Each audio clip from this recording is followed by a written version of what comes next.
Hey, shalom, shalom, peuple de Dieu. Ici votre frère, le bien-aimé Guy Béni Kalala. Me voici encore à nouveau dans notre série de ces enseignements ou encore de ces paroles édifiantes.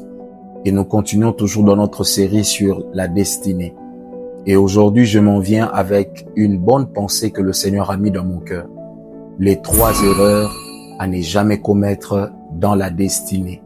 La première erreur que tu ne dois jamais commettre dans ta destinée, c'est de pouvoir sous-estimer ton adversaire. Ne sous-estime jamais l'adversaire qui se présente devant toi, sous prétexte qu'il est petit ou sous prétexte que c'est passager.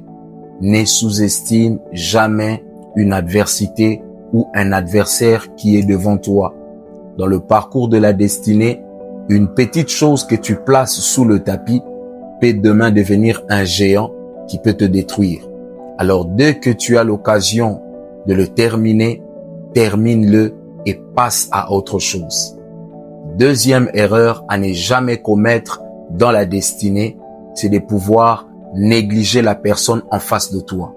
Bien-aimé dans le Seigneur, la destinée est une chose interchangeante. Ce sont des positions qui peuvent changer à n'importe quel moment. La personne qui est devant toi, si elle est venue demander de l'aide, sache-le que demain, c'est toi peut-être qui pourras aller demander de l'aide chez lui ou chez elle. Alors, dans le chemin de la destinée, ne néglige jamais la personne qui se présente devant toi, car les jours peuvent changer, les temps peuvent changer et les situations peuvent aussi changer.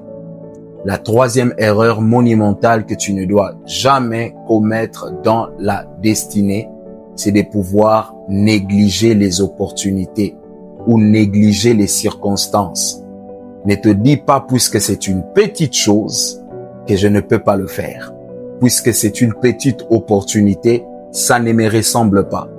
On a pu entendre de gens qui ont commencé de zéro pour atteindre le niveau de héros.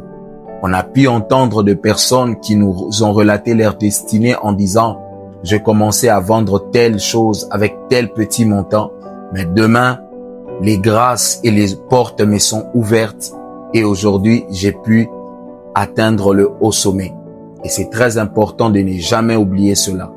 1. Ne sous-estime pas ton adversaire. 2. Ne néglige pas la personne en face de toi. 3. Ne néglige pas les opportunités qui se présentent sur ton chemin.